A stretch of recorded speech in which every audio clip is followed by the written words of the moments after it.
Ich begrüße alles meine liebe Brüder und Schwestern. Und ich bin Pastorin Cássia, Rita die Cássia. Ich möchte eine kleine Botschaft weiter verbreiten. In 5. Mose 6, Kapitel 6. Wir beginnen auf Nummer 1 und dann lesen wir. Liebt den Herr, eure Gottes. Das ist so, die Herr erwartet, die wir ihn auf die erste Linie, auf ersten Platz in unser Herz lieben. Und dann beginnen wir 6.1. Diesen sind die Gebote, Gesetz und die Vorschrift, die ich euch nach dem Willen des Herrn, eure Gottes, lehren sollen, der ihr sollten sie in dem Land befolgen, in das ihr nu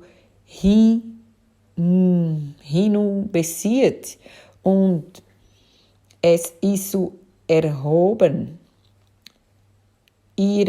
eure Kinder und die Enkel, ihr sollten den Herr, eure Gottes, mit erfürchtet begegnen und die alle seine Gesetze und Gebote halten, solange ihr lebt.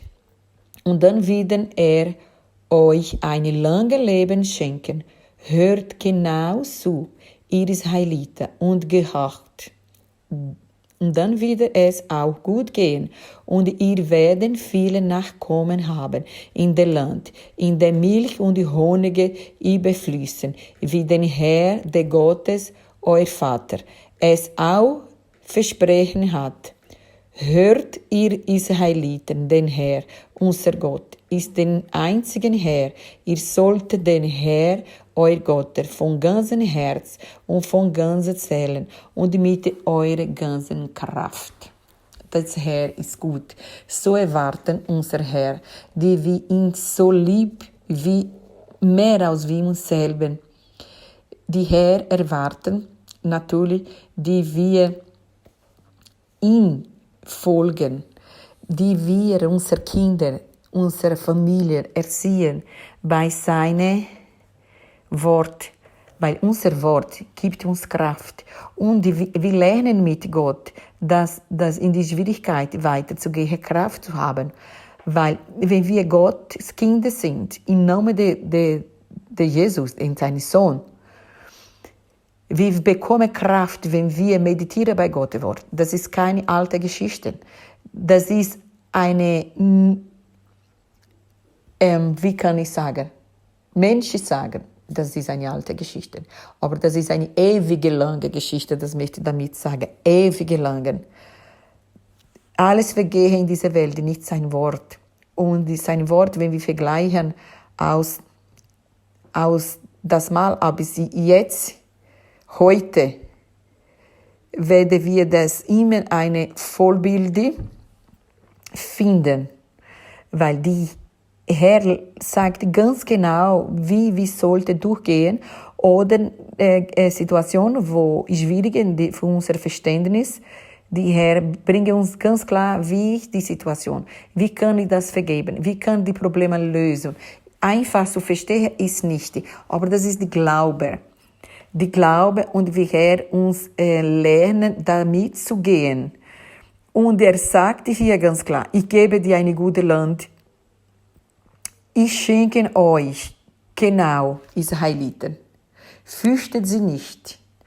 Aber es ist wichtig, dass du deine Kinder, deine Erzieher deine Kinder, wie das ich verlange. Hört ihr Israeliten, den Herr, unser Gott. Und dann sagen sie, ja, aber ich bin nicht Israeliter, ich bin Schweizer, ich weiß nicht auf welche Nation, egal welche Nation. Ich bin Brasilianer, ich bin Italiener, ich bin zum Beispiel in Deutschland, ich bin nicht Israeliter. Aber das ist genau das. Die Herr hat keine Religion begründet, aber der Herr Jesus Christus, sein Vater, Jehova, hatte die Bevolkung begründet. Die Bevolkung ist Israel. Jesus, sein Sohn, ist geboren in einem Land, wo das ist Bethlehem geboren. Und er ist von Nazareth. Und Jesus hat ein Land, Jesus hat eine Nationalität. Und in den Namen de Jesus, wir sind Gottes Kind. Und unsere Nation, das ist immer Vollbild unsere Nation Israel. Darum, die Israel wurde immer zerstört vom Mensch und vom Teufel, weil ist die Länder von Gott, die Bevölkerung von Gott. Und danke die Israel, sie beten von dieser Nation. Nicht, was sie wollten, nicht, dass sie perfekt sind, Mensch, aber die Gott hat sie schon empfehlen und wir machen, was Gott mehr oder weniger will.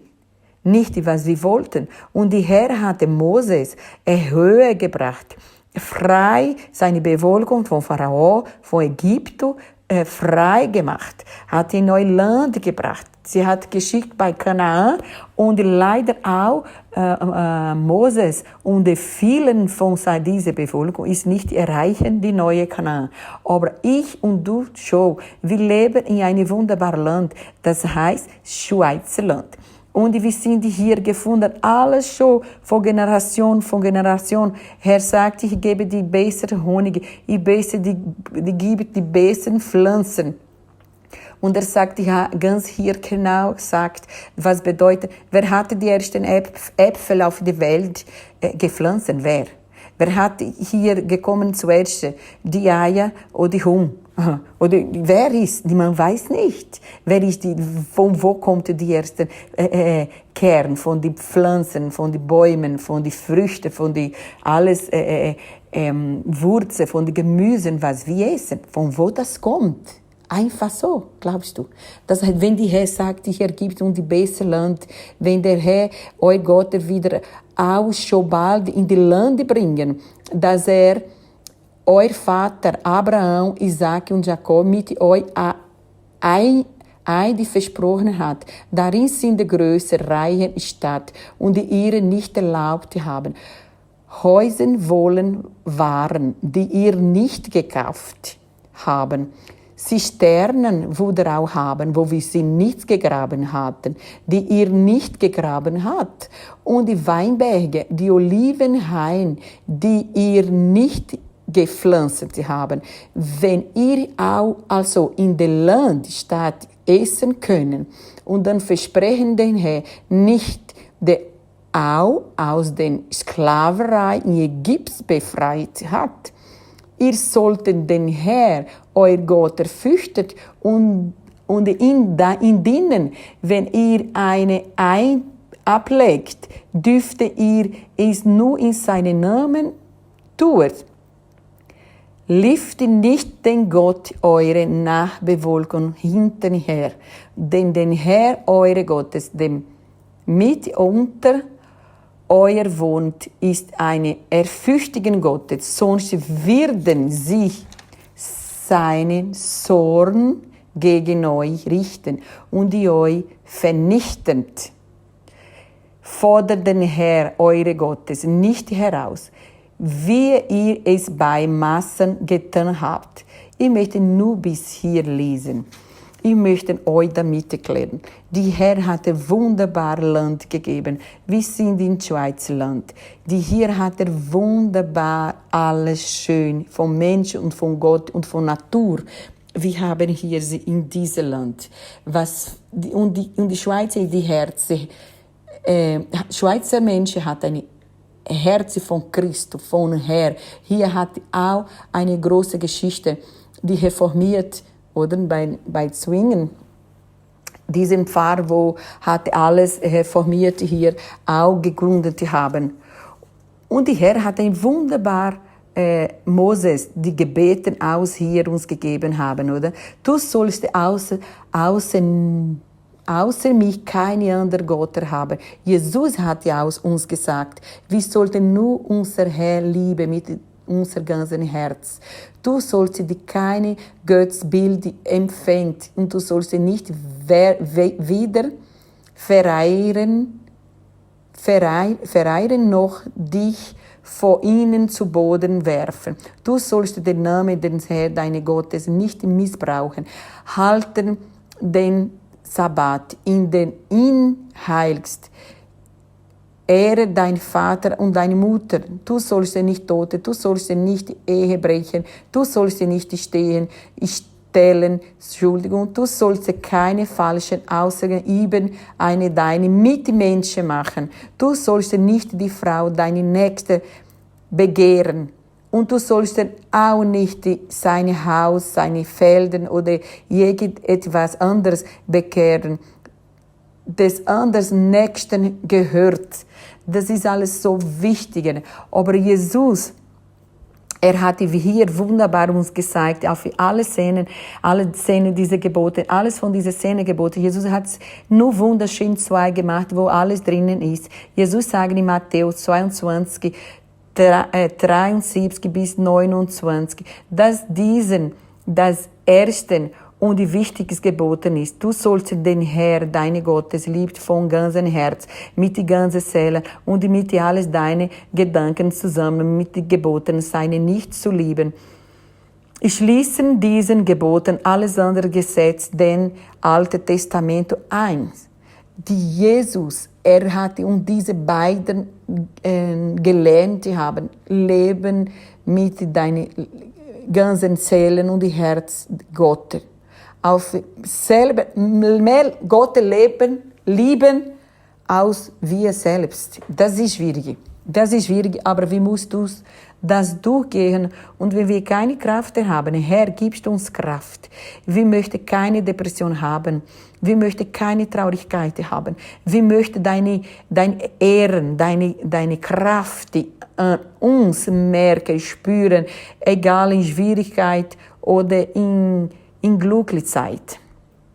Dass wir muss Gott beten, wenn sollte von uns ein Licht geben, die richtig existieren, wenn wir nicht so glauben oder wir nicht so viele Glauben so stark haben. Das ist so wichtig, dass wir richtig Gott dienen und beten und sowieso unsere Brüder und Schwestern. Schauen Sie mal, am 29. April, Herr hat mir eine Vision gegeben auf dieses Wort. Gott bringen in die Schweiz. Das ist diese Botschaft, das ist für die Schweiz und für seine Bewölkung. Gott wird bringen hier eine neue Salbe in die Gemeinde. Gott bringen eine neue Liebe in die Herzen von seiner Bewölkung. Gott bringt einen neuen Respekt für seine Worte und für seine Menschen in diesem Land. Weil das ist alles ein bisschen kalt geworden. Und Gott liebe die Schweiz. Die Gott würde die Geisten von Suizid wegnehmen von den Schweizern. Sie werden nicht mehr in zweiter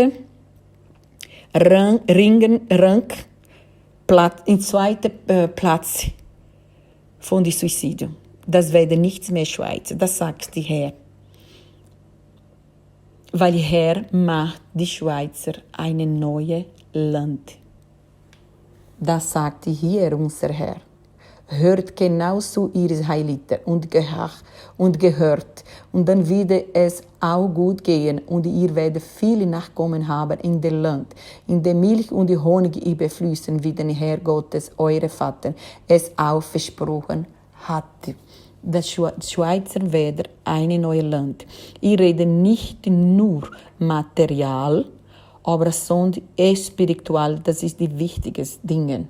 Und die Herr würde auch Kliniken, wo für die Heilige Geist illegal sind in diesem Land, wo die Hilfe der Leute, die Suizide zu machen mit dem Herr, er ist nicht einverstanden mit dieser Klinik. Wir dürfen das Leben von niemandem wegnehmen, sowieso wenn die Leute krank sind, wenn sie nicht weiß, wohin sie gehen, wohin sie muss.